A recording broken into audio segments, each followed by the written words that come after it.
Olá, bom dia para todos, bom dia para todos.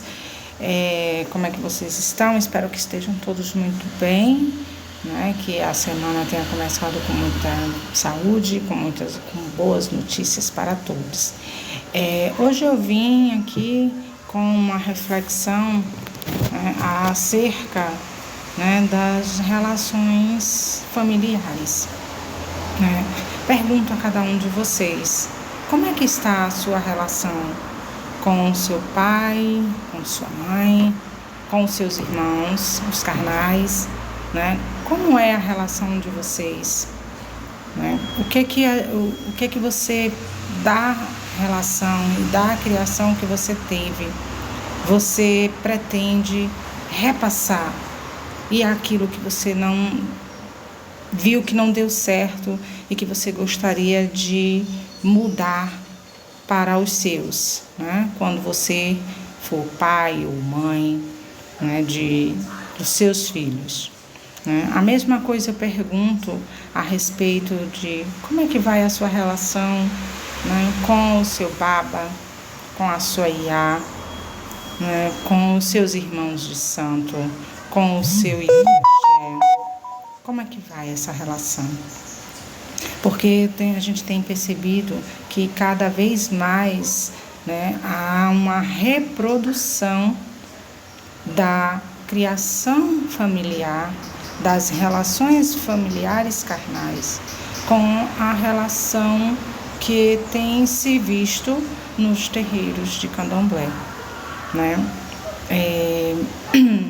Pais cada vez mais jovens, mães cada vez mais jovens, muitos, né, com a maturidade ainda em desenvolvimento, né, que ainda precisam aprender, que ainda precisam controlar, que ainda precisam entender o que é de fato ser pai ou mãe, que é o mesmo que acontece nas relações carnais, né, dos consanguíneos. A mesma forma, cada vez mais jovens têm sido pais e mães de crianças, ou seja, crianças sendo pais e mães de outras crianças. E a gente tem visto o resultado dessa nova, né, forma, né, dessas novas relações, dessas novas instituições. Nós temos visto que ainda não é o adequado, porque os valores que têm se passado, que têm se propagado, ainda não são valores palpáveis. Muitos, né, não aceitam, porque não aceita a forma como sua mãe, ou seu pai, ou sua iá, ou seu babá guiam, né, conduzem as relações familiares, e aí, se apenas por não concordar, partem para ter a sua família. No entanto, esquecem que ainda precisam do desenvolvimento, né? Esquecem que ainda precisam aprender. Tudo bem que cada qual precisa passar pelas suas provações, pelas suas experiências, né? Cair, levantar sozinho. Não adianta a gente dizer como é cair, né? Não adianta dizer como é que vai se levantar e de que forma você pode se reconstruir, né? A pessoa precisa passar por isso, certo, de fato. Mas as pessoas estão se antecipando aos fatos, deixando de viver o que é mais importante, que é o aprendizado, que é o aprender.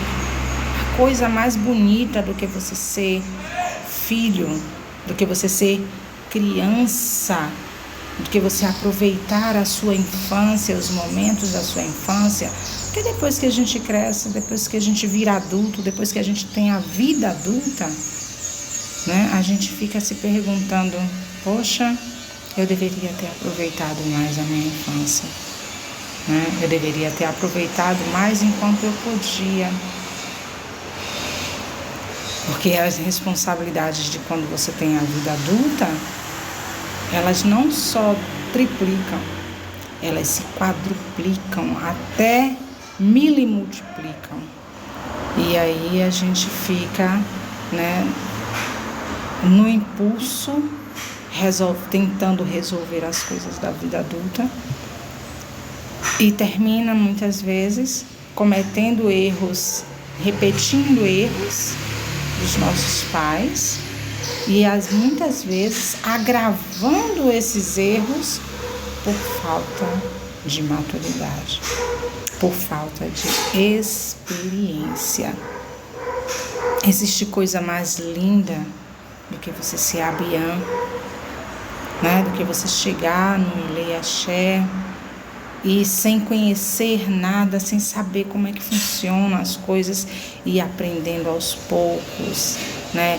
E se inteirando dos fatos, da rotina de terreiro, de observar como é feito cada coisa, de ver a atenção que o outro tem, o carinho que o outro tem em te ensinar, em te repassar aquela forma de fazer. E depois disso você nascer para orixá,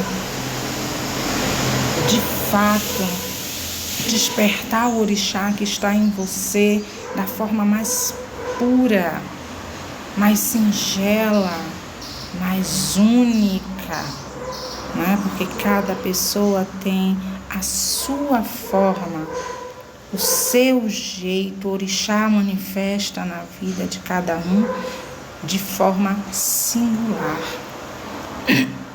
Desculpem. Cada um tem o seu jeito de incorporar, de sentir o orixá, de conversar com o seu orixá, né? Então, quando você nasce para orixá e que aí você se torna um iaô, começa a próxima fase, né, de aprendizado. É aí que agora você vai saber como cuidar, né, daquela divindade, daquela entidade, né, daquele ser espiritual que está agora desperto em você, e de que forma você pode ter essa conexão com ele. Da mesma forma acontecem com nós, né, conosco, quando somos pais e mães de uma criança. O nascer da criança desperta na gente, né, um amor, né, uma responsabilidade que a gente não sabia que existia. Um amor tão incondicional e puro que você não fazia ideia de que existia em você.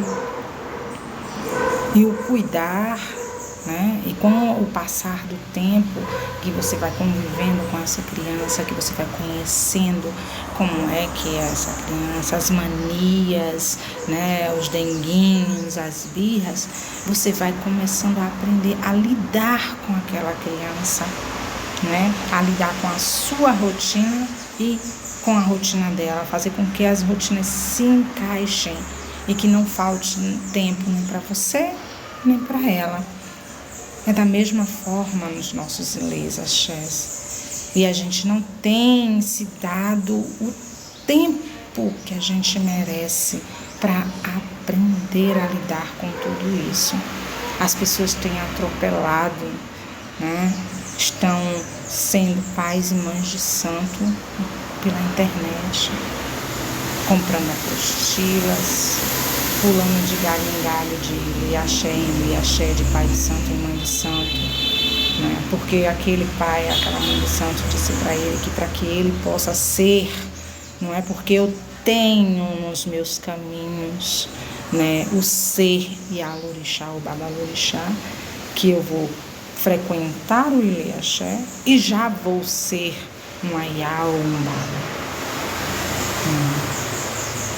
A gente precisa passar pelo processo. É o processo que dá o resultado. É o processo, né, que forma. Então, como é que estão as relações de vocês com os pais e mães? Digam aí pra mim.